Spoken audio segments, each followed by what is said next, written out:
ಶ್ರಾವಣ ಬಂತು. ಈ ಪಾಟು ಶ್ರಾವಣ ಸೋಮವಾರ ಶ್ರಾವಣ ಶನಿವಾರ ಅಂತ ಹೇಳಿ ಎಲ್ಲ ಪೂಜೆ ಮಾಡೋದು ಎಲ್ಲನ ಊರಾಗೆಲ್ಲ ಚೆನ್ನಾಗಿ ನಡೀತವೆ. ಅದಕ್ಕೆ ಒಂದಿಟ್ಟು ಮನೆನೂ ಹಂಗೇನೆ ಕ್ಲೀನ್ ಮಾಡಿಸ್ಬೇಕು. ಒಬ್ಳ ಕೈಲಿ ಆಗಲ್ಲ, ರೂಪನ ಕೈಲಿ ದೊಡ್ಡ ಮನೆ, ಯಾರನ್ನ ಒಂದಿಬ್ಬರನ್ನ ಕರ್ಕೊಂಡು ಒಂದಿಟ್ಟು ಧೂಳೆಲ್ಲ ಗುಡಿಸಿ ಮನೆ ಎಲ್ಲನ ಕ್ಲೀನ್ ಮಾಡಬೇಕು. ಪಾಪ ಹುಡುಗಿ ಔಟ್ ಅಂತ ಮಾಡ್ತೈತೆ.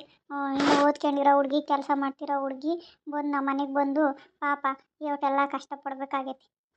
ಅದಕ್ಕೆ ನಾನೇ ಯಾರಿಗಾನ ಹೇಳ್ತೀನಿ, ಆ ನಿಂಗಮ್ಮನು ಆ ಭಾಗ್ಯಮ್ಮನು ಕರಿಬೇಕು, ಬರ್ರೆ ಒಂದಿನ ಎಲ್ಲ ನಮ್ಮ ಮನೆ ಕ್ಲೀನ್ ಮಾಡಿಕೊಟ್ಟೋಗ್ರಿ, ಧೂಳು ಪಾಳು ಎಲ್ಲ ಗುಡಿಸಿ ಎಲ್ಲ ಪಾತ್ರೆ ಸಾಮಾನು ಬಾಕ್ಸುಗಳು ಎಲ್ಲ ತೊಳ್ಕೊಟ್ಟೋಗ್ರಿ ಅಂತ ಹೇಳ್ಬೇಕು ಒಂದಿನ. ನಾಗಪ್ಪನೊಟ್ಟೊತ್ತಿಗೆ ಎಲ್ಲ ಮನೆ ಬಳಸ್ಬೇಕು. ಅತ್ತೆ ಅತ್ತೆ, ಏನಮ್ಮ ರೂಪ? ತೊಳ್ಕೊಂಡ್ರ ಅತ್ತೆ? ಚಿತ್ರಾನ್ನ ಮಾಡಿದ್ದೆ, ತೊಳ್ಕೊಂಡಿದ್ರೆ ಹಾಕೊಂಬಂದು ಕೊಡ್ಲಾ ಅತ್ತೆ? ಏನು ಬೇಡ ರೂಪ, ನನ್ನ ಮುಂದಕ್ಕೆಲ್ಲ ಏನು ತಂದೇನು ಕೊಡಬೇಡ. ನಾನು ಇನ್ನು ದಿಮ್ನಾಗೆ ಇದ್ದೀನಿ, ಕೈಲಾಗವ್ರಿಗೂ ನಾನೇ ಇಕ್ಕೊಂಡು ಹೋಗಿ ಉಣ್ತೀನಿ. ಅದೆಲ್ಲ ನಿನ್ಗೆ ಯಾಕೆ? ತಿಂಡಿ ಮಾಡಿದೆಯಲ್ಲ, ನಾನೆಲ್ಲ ಇಕ್ಕೊಂತೀನಿ ಬಿಡು. ತೊಳ್ಕೊಂಡಿದ್ದೀನಿ, ಇನ್ನೊಂದು ಸ್ವಲ್ಪ ಹೊತ್ತು ಬಿಟ್ಟು ಉಣ್ತೀನಿ. ನಿಮ್ಮ ಮಾಮ ತಿಂದೋತೆ? ಹ್ಞೂ ಅತ್ತೆ, ಇವಾಗಷ್ಟೇ ತಿಂದೋದ್ರು. ಪುನಿಯವ್ರು ಇನ್ನೂ ಬಂದಿಲ್ಲ. ಯಾವ್ದು ತಿಂಡಿ ಮಾಡಿದ್ಯಮ್ಮ? ಚಿತ್ರಾನ್ನ ಮಾಡಿದ್ದೀನತ್ತೆ. ರೂಪ, ನಿನ್ನೊಂದು ವಿಷಯ ಕೇಳ್ತೀನಿ, ನೀನೇನು ಬೇಜಾರು ಮಾಡ್ಕೊಂಬಲ್ಲ ತಾನೆ? ಬೇಜಾರಾ? ನಾನ್ಯಾಕೆ ಬೇಜಾರು ಮಾಡ್ಕೊಳ್ಳಿ ಅತ್ತೆ? ಬೇಜಾರಾಗೋ ಅಂಥದ್ದು ಕೇಳ್ತೀರಾ ನೀವು?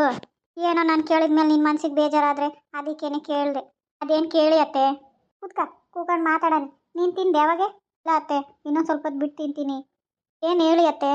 ಏನೂ ಇಲ್ಲಮ್ಮ, ಸೌಮ್ಯ ಹೇಳ್ತಿದ್ಲು, ಗಂಗಾ ಇದ್ದಾಳಲ್ಲ, ಅವ್ರ ತಮ್ಮನ ಹೆಂಡ್ತಿ ಬಸ್ರಿ ಆಗ್ಯಾಳಂತೆ. ಒಳ್ಳೆ ವಿಚಾರನೇ ಅಲ್ವಾ ಅತ್ತೆ? ಒಳ್ಳೇದೇನೆ ಅಮ್ಮ. ಆ ಹುಡುಗಿಗೂ ಯಾತೋ 2 ವರ್ಷ ಮಕ್ಕಳಾಗಿರಲಿಲ್ಲ ಅಂತ, ಯಾತೋ ಪೈರಾಯ್ಡ ಇತ್ತಂತೆ.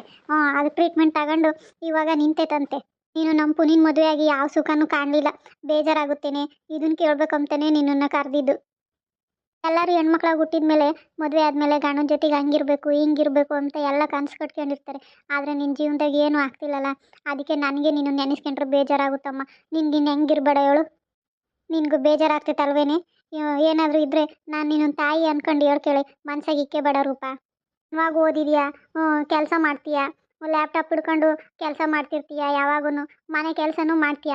ಅಷ್ಟೊಂದೆಲ್ಲ ಇದ್ರೂ ನಮ್ಮ ಪುನಿನ ಮದುವೆ ಆದಮೇಲೆ ಅವ್ನಿಗೊಂದು ಪ್ರಶ್ನೆನೂ ಮಾಡ್ತಿಲ್ಲಲ್ಲೇ ನೀನು. ನನ್ನ ಜೀವನ ಯಾಕೆ ಹಿಂಗೆ ಮಾಡಿದ್ರಿ ಅಂತನ ನಿನ್ನ ಸಹನೆಗೆ, ನಿನ್ನ ತಾಳ್ಮೆಗೆ ಮೆಚ್ಕೋಬೇಕಮ್ಮ. ಅದಕ್ಕೆ ನೀನು ನೋಡಿದರೆ ಆಶ್ಚರ್ಯನೂ ಆಗುತ್ತೆ, ಇಂಥ ಹುಡುಗಿ ನಮ್ಮ ಮನೆ ಸೊಸೆ ಆದ್ಲಲ್ಲ ಅಂತ. ಒಂದು ಕಡೆಗೆ ಬೇಜಾರನೂ ಆಗುತ್ತೆ, ಮದುವೆ ಆದಮೇಲೆ ಯಾವೊಂದು ಸುಖನೂ ಇಲ್ಲಲ್ಲ ಈ ಹುಡುಗಿಗೆ ಅಂತ. ಏನು ಮಾಡೋಣ ಅತ್ತೆ? ನನ್ನ ಜೀವನ ಹಿಂಗಾಗುತ್ತೆ ಅಂತ ನನಗೇನಾದರೂ ಗೊತ್ತಿತ್ತಾ? ಏನು ಮಾಡೋದಮ್ಮ, ಆಗ್ಬಿಟ್ಟೈತೆ ಬಿಡು, ಅಳ್ಬೇಡ. ಎಲ್ಲರನ್ನೂ ನೋಡ್ಬೇಕಾದ್ರೆ ಸುತ್ತಮುತ್ತ ಜನಗಳನ್ನ ನಿನಗೂ ಬೇಜಾರಾಗುತ್ತೆ. ಆ ಥರ ಏನಾದ್ರು ಮನ್ಸಾಗಿ ಇಕ್ಕೊಂಡಿದ್ರೆ ಅದನ್ನು ಹೇಳ್ಕೊಂಡು ಭಾರ ಕಮ್ಮಿ ಮಾಡ್ಕೇಳೆ. ನಾನು ತಾಯಿ ಅಂದ್ಕೊಂಡು ತಿಳ್ಕ. ನೀನು ನೋಡ್ತಿದ್ರೆ ಬರೀ ಕೆಲಸ ಮಾಡ್ಕೊಂಡಿರ್ತೀಯ, ಏನೋ ಒಂದು ಮನಸ್ಸಲ್ಲಿರೋ ಬಾಧೆನ ಹೇಳ್ಕೊಂಡ್ರೆ ಅಲ್ವೇ ಅದು ಹೊರಗಾಕಿದ್ರೆ ಅಲ್ವೇ ನೆಮ್ಮದಿಗಿರೋದು. ಸುಮ್ಮನೆ ಯಾವುದೋ ಕೆಲಸದ ಮೇಲೆ ಇರ್ತೀಯ, ಏನೋ ನೀನಾಯಿತು ನಿನ್ನ ಕೆಲಸ ಆಯಿತು ಅಮ್ಮಂಗೆ. ನಿನ್ನ ಮನಸ್ಸಿಗೆ ಬಾಧೆ ಐತೆ ಅಂತ ನನಗೆ ಗೊತ್ತು ಕಣೆ. ಅದನ್ನು ಹೇಳ್ಕೊಂಡ್ರೆ ಅಲ್ವೇ ನಿನ್ನ ಮನ್ಸಿನ ಭಾರ ಕಮ್ಮಿ ಆಗೋದು. ಹೇಳ್ಬೇಡ, ಸುಮ್ಮನಿರಿ, ಯಾಕೆ ಅಳ್ತೀಯ? ಏನು ಮಾಡೋದು ಅತ್ತೆ? ಒಂದೊಂದು ಸರಿ ಬೇಜಾರಾಗುತ್ತೆ, ಆದರೆ ಯಾರ ತಾಗ ಹೇಳ್ಕೋಬೇಕು ಅಂತಲೇ ಗೊತ್ತಾಗಲ್ಲ. ಪ್ರೀತಿಯಿಂದ ಒಂದೆರಡು ಮಾತಾಡ್ಸಿದ್ರೆ ಸಾಕು, ಗಂಡನ ಹತ್ರ ಎಲ್ಲ ಹೇಳ್ಕೊಬೋದು. ಅವರೆಲ್ಲ ಚೆನ್ನಾಗೇ ಮಾತಾಡ್ತಾರೆ, ಆದರೆ ಅವ್ರ ಮನಸ್ಸಲ್ಲಿ ಏನೈತೆ ಅಂತ ಗೊತ್ತಾಗದೆ ಒದ್ದಾಡ್ತಿದ್ದೀನಿ ಅಷ್ಟೇ. ಬಿಡಿ, ಏನು ಮಾಡೋಕ್ಕಾಗುತ್ತೆ? ನನ್ನ ಜೀವನ ಇಷ್ಟೇ ಅಂದ್ಕೊಂಡು ಹೋಗ್ಲಿ. ಈ ಮನೆ ಸೊಸೆ ಅನ್ನೋ ಪಟ್ಟನಾದರೂ ಕೊಟ್ಟಿದ್ದಾರಲ್ಲ, ಅದರಿಂದನೇ ಸುಖವಾಗಿರ್ತೀನಿ ಬಿಡಿ ಅತ್ತೆ. ನನಗೂ ಒಂದೊಂದು ಸರಿ ಎಲ್ಲ ಮನಸ್ಸಿನ ಭಾರನ ಹೇಳ್ಕೋಬೇಕು ಅಂತ ಅನಿಸುತ್ತೆ. ಯಾರ ಹತ್ರ ಹೇಳ್ಕೊಳ್ಳಿ ಅತ್ತೆ? ನನಗೇನು ಅಮ್ಮನ, ಚಿಕ್ಕ ವಯಸ್ಸಿನಿಂದ ಅಮ್ಮನೇ ಇಲ್ಲ. ಹೋಗ್ಲಿ, ಕಷ್ಟ ಬಂದಾಗ ಅಮ್ಮನ ಹತ್ರ ಹೇಳ್ಕೊಂಡ್ರೆ ಎಲ್ಲ ಮನಸ್ಸಿನ ಭಾರ ಕಮ್ಮಿ ಆಗುತ್ತೆ ಅಂತಾರೆ. ಆದರೆ ನನಗೆ ಅಮ್ಮನೇ ಇಲ್ವಲ್ಲ ಅತ್ತೆ. ನಾನು ಎಲ್ಲ ತುಂಬ ಕಷ್ಟಪಟ್ಟೆ ಬೆಳೆದಿದ್ದು ಅತ್ತೆ. ನಮಗೇನೇನೋ ದುಡ್ಡು ಇವಾಗ ಅವಾಗಿದ್ದಂಗೆ ಏನು ಇರಲಿಲ್ಲ. ಅಪ್ಪ ಕಷ್ಟಪಟ್ಟು ದುಡ್ದೇನೆ ಇವತ್ತು ನಾವು ಈ ಪೊಸಿಷನ್ನಾಗಿರೋದು. ನಮ್ಮಿಬ್ಬರನ್ನೂ ಓದಿಸಿ ನಮ್ಮ ಕಾಲ ಮೇಲೆ ನಾವು ನಿಂತ್ಕೋಬೇಕು ಅಂತ ನಮ್ಮ ಅಪ್ಪ ತುಂಬ ಕಷ್ಟಪಟ್ಟರು.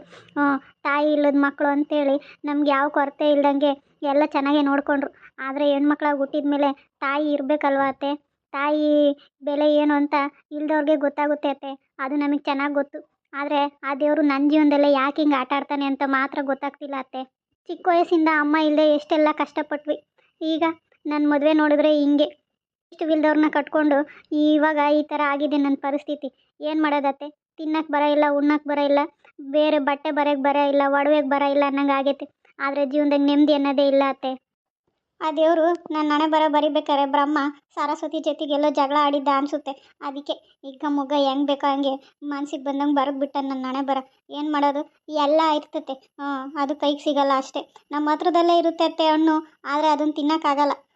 ಆ ಸ್ಟೇಜಾಗಿ ಇದ್ದೀನಿ ಅತ್ತೆ. ಏನು ಮಾಡೋದು, ನಂಗೆ ತಾಯಿ ಇಲ್ಲಲ್ಲ, ಯಾರ ಹತ್ರನೂ ಹೇಳ್ಕೊಳಕ್ಕೆ ನನ್ನ ಮನ್ಸಿನ ಬರ ಕಮ್ಮಿ ಮಾಡ್ಕೊಳಕ್ಕೆ. ಇನ್ನು ಅಣ್ಣ ಇದ್ದಾನೆ, ಅಣ್ಣನ ಹತ್ರ ಏನು ಹೇಳ್ಕೊಳ್ಳೋದತ್ತೆ.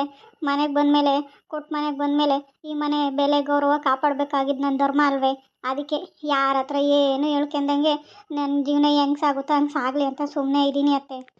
ಸಾರಿ ರೂಪ, ನನ್ನಿಂದ ತುಂಬ ಬೇಜಾರು ಮಾಡ್ಕೊಂಡಿದ್ಯಾ. ಇನ್ಮೇಲೆ ಯಾವತ್ತೂ ನಿನ್ನನ್ನು ಬೇಜಾರು ಮಾಡಿಸಲ್ಲ. ಮನಸ್ಸಲ್ಲಿ ಏನಿದೆ ಅಂತ ಹೇಳಿ ನಿನ್ಗೆ ಹತ್ರ ಆಗ್ತೀನಿ ಕಣೆ. ಈ ಥರ ಅಳ್ತಿದ್ರೆ ನನ್ನ ಕೈಲಿ ನೋಡೋಕ್ಕಾಗ್ತಿಲ್ಲ. ನಾನು ನಿನ್ನ ತಾಯಿ ಅನ್ಕಳೆ, ಯಾಕೆ ಬೇಜಾರಾಗ್ತೀಯಾ? ನೋಡು, ಹಿಂಗೆ ನೋಡೋ ಮನೆಗೆ ಹಿಂಗೆ ಹೆಣ್ಮಕ್ಳು ಅಳ್ತಾ ಕೂಕೋಬಾರ್ದು. ನಿನ್ಗೇನು ಕಮ್ಮಿ ಆಗೈತೆ ಹೇಳು? ನಾನಿಲ್ವೇ? ನಾನು ನಿಮ್ಮ ಅಮ್ಮ ಅಂತ ತಿಳ್ಕೊಂಡು ನಿನ್ನ ಕಷ್ಟ ಸುಖ ಎಲ್ಲ ನಂತಾಗ ಹೇಳ್ಕೆ. ನಿನ್ನ ಮನ್ಸಾಗ ಏನಾದರೂ ಕಷ್ಟ ಇದ್ದರೆ ನಂತಾಗ ಹೇಳ್ಕೆ. ಇವತ್ತೆಲ್ಲ ನಾಳೆಗೆ ಸರಿ ಆಗ್ತಾನೆ ಹೇಳು ಪುನಿ. ಅವಾಗಿದ್ದಿದ್ದಕ್ಕೂ ಇವಾಗಿದ್ದಿದ್ದಕ್ಕೂ ನಿನ್ನ ಜೊತೆಗೆ ಚೆನ್ನಾಗೇ ಮಾತಾಡ್ಕೊಂಡು ಅವನಲ್ಲ. ಇವತ್ತೆಲ್ಲ ನಾಳೆಗೆ ಇಬ್ಬರು ಒಂದಾಗ್ತೀರ. ಏನಾಗಲ್ಲ, ಬೇಜಾರು ಮಾಡ್ಕೊಬೇಡ, ಸುಮ್ಮನಿರು. ಪರವಾಗಿಲ್ಲ ಅತ್ತೆ, ನಾನೇನು ಬೇಜಾರು ಮಾಡ್ಕೊಂಬಲ್ಲ. ಈ ಮನೆ ಸೊಸೆ ಅನ್ನೋ ಪಟ್ಟ ಸಿಕ್ಕಿದೆಯಲ್ಲ, ಅಷ್ಟೇ ಸಾಕು ಬಿಡಿ. ಇಷ್ಟು ದಿನ ಆದರೂ ಅವ್ರ ಮನಸ್ಸಲ್ಲಿ ನನ್ನ ಬಗ್ಗೆ ಒಂದು ಸ್ವಲ್ಪ ಕೂಡ ಅವ್ರ ಮನಸ್ಸಲ್ಲಿ ಸ್ಥಾನ ಇಲ್ಲ ಅಂತ ಗೊತ್ತಾಯಿತು ಬಿಡಿ. ಅಕ್ಕನೇ ಇದ್ದಾರೆ ಅದ್ರ ತುಂಬ. ಪರವಾಗಿಲ್ಲ, ಅವರಿಬ್ಬರಾದರೂ ಚೆನ್ನಾಗಿರಲಿ. ನನ್ನ ಮನಸ್ಸಲ್ಲಿ ಅವ್ರ ಮನಸ್ಸಲ್ಲಿ ನನಗೆ ಜಾಗ ಕೊಡಲಿಲ್ಲ ಅಂದರೂ ಈ ಮನೇಲಿ ಜಾಗ ಕೊಟ್ಟಿದ್ದಾರಲ್ಲ ಅತ್ತೆ, ಸಾಕು. ಏನು ಮಾಡೋಕ್ಕಾಗಲ್ಲ. ಇವಾಗ ತಾಳಿ ಕಟ್ಟಿಸ್ಕೊಂಡ್ಮೇಲೆ ಬಿಟ್ಟೋಗಿ ನನ್ನ ಪಾಡಿಗೆ ನಾನು ಬಾಳ್ತೀನಿ ಅನ್ನೋಕ್ಕೂ ಆಗಲ್ಲಲ್ಲ ಅತ್ತೆ. ಈ ಮನೆ ಬೆಲೆ ಗೌರವ ಮಾನ ಮರ್ಯಾದೆ ಕಾಪಾಡಬೇಕಾಗಿದ್ದು ನನ್ನ ಕರ್ತವ್ಯ ಅಲ್ವಾ ಅತ್ತೆ. ಅದಕ್ಕೆ ಈ ಮನೆ ಸೊಸೆಯಾಗಿ ಯಾವತ್ತೂ ಚೆನ್ನಾಗೇ ಇರ್ತೀನಿ. ನೀವೇನು ಯೋಚನೆ ಮಾಡಬೇಡಿ. ಎದ್ದೇಳಿ. ಪುನಿಯವ್ರು ಬರೋ ಹೊತ್ತಾಗಿದೆ. ತಿಂಡಿ ತಿನ್ನೋಕ್ಕೆ ಎದ್ದು ಬನ್ನಿ. ಮತ್ತೆ ಬೇಜಾರು ಮಾಡ್ಕೋತಾರೆ ಅವರು. ನಾನೇ ಆತ ಹುಚ್ಚುಚ್ಚ ಕೇಳಿಬಿಟ್ಟು ಬೇಜಾರು ಮಾಡಿಸಿದ್ನಲ್ವೇ ನಿನಗೆ? ಹಾಗೇನಿಲ್ಲ ಅತ್ತೆ, ಹೋಗ್ಲಿ ಬಿಡಿ. ಯಾರ್ಯಾರ ಜೀವನ ಹೆಂಗಿರಬೇಕು ಅಂತ ದೇವ್ರ ಮುಂಚೆನೇ ನಿರ್ಧರಿಸಿರ್ತಾನಲ್ಲ, ಏನು ಮಾಡೋಕ್ಕಾಗಲ್ಲ. ನೀವೇನು ಯೋಚನೆ ಮಾಡಬೇಡಿ ಅತ್ತೆ. ನಾನೇನು ಜಾಸ್ತಿ ಯಾತ್ರ ಬಗ್ಗೆನೂ ಯೋಚನೆ ಮಾಡಲ್ಲ. ನಾನಾಯಿತು, ನನ್ನ ಕೆಲಸ ಆಯಿತು ಅಂತ ಮನೇಲಿ ಇರ್ತೀನಿ ಅಷ್ಟೇ. ಅತ್ತೆ, ಇವತ್ತು ಯಾಕೋ ನಮ್ಮಮ್ಮ ತುಂಬ ನೆನಪಾಗ್ತಾರೆ ಅತ್ತೆ.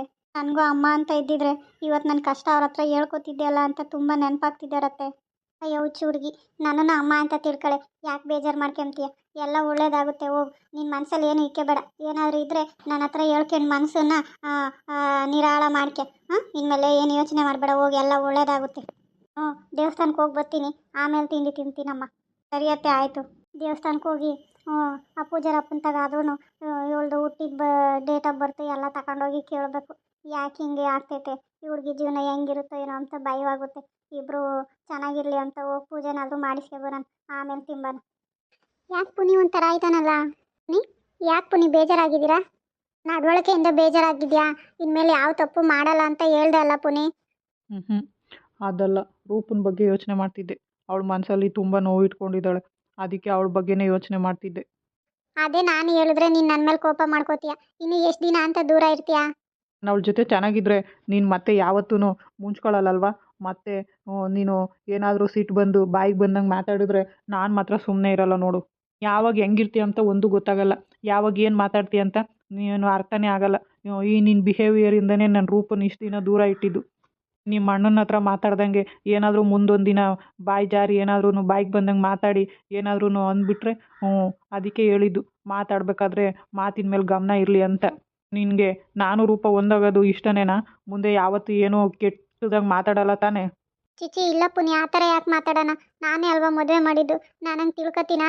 ಅವಾಗೇನೋ ನಿನ್ಗೆ ಅವಶ್ಯಕತೆ ಇತ್ತು, ನಿನ್ನ ಸ್ವಾರ್ಥಕ್ಕೋಸ್ಕರ ಅವಳ ಜೀವನನ ಹಾಳು ಮಾಡಿದೆ. ಮುಂದೆ ಇವಾಗ ನಿನಗೆ ಮಕ್ಕಳಾಗಲ್ಲ, ಅವಳಿಗೆ ಮಕ್ಕಳಾಗುತ್ತೆ ಅಂದ್ಕೊ. ಆವಾಗ ಅವಳ ಮೇಲೆ ನಿನಗೆ ಯಾವುದೇ ಥರ ಹೊಟ್ಟೆ ಕಿಚ್ಚು ಆಗಲಿ, ಇಲ್ಲಾಂದರೆ ನನಗೆ ಮಕ್ಕಳಾಗಲಿಲ್ಲ ಅವಳಿಗೆ ಮಕ್ಕಳಾಯಿತು ಅನ್ನೋದಾಗಲಿ ಅದೇನು ಮನಸ್ಸಲ್ಲಿ ಇಟ್ಕೊಳ್ಳಲ್ಲ ತಾನೆ? ಇಬ್ಬರನ್ನೂ ಮದುವೆ ಆದಮೇಲೆ ಇಬ್ಬರ ಬಗ್ಗೆನೂ ಯೋಚನೆ ಮಾಡಬೇಕಲ್ವೇ?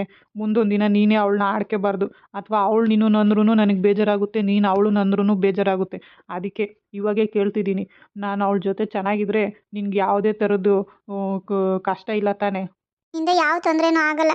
ನನಗೆ ಮಕ್ಕಳಾಗಲ್ಲ ಅಂತ ಚೆನ್ನಾಗಿ ಗೊತ್ತು. ಅವಳ ಮಕ್ಕಳನ್ನೇ ನನ್ನ ಮಕ್ಕಳಾಗಿ ಸಾಕ್ತೀನಿ ಪುನಿ. ನಾನು ಯಾವುದೇ ಥರದ ಗಲಾಟೆ ಎಲ್ಲ ಮಾಡಲ್ಲ. ಈಗ ಅಣ್ಣನ ಹತ್ರ ಮಾತಾಡ್ದಂಗೆ ಬಾಯಿಗೆ ಬಂದಿದ್ದೆಲ್ಲ ಮಾತಾಡಲ್ಲ, ನನಗೆ ಗೊತ್ತಾಗಿದೆ. ಸರಿ, ಇಷ್ಟು ದಿನ ಅವಳಿಗೆ ಬೇಜಾರು ಮಾಡಿಸಿದ್ದೀನಿ. ನಾಳೆ ನಾನು ಅವಳು ಆಚೆ ಹೋಗ್ತಿದ್ದೀವಿ, ನಿನ್ಗೇನು ತೊಂದರೆ ಇಲ್ಲ ತಾನೆ? ಏನು ತೊಂದರೆ ಇಲ್ಲ, ನೀವು ಆರಾಮ್ಸೆ ಹೋಗಿ. ಒಂದಿನ ಅಲ್ದಿದ್ರೆ ಏನತ್ತೆ, ಎಷ್ಟು ದಿನ ಬೇಕಾದರೂ ಆಚೆ ಹೋಗಿ ಬನ್ನಿ. ತಿಂಡಿ ಇಟ್ಕೊಂಬರ್ಲಾ?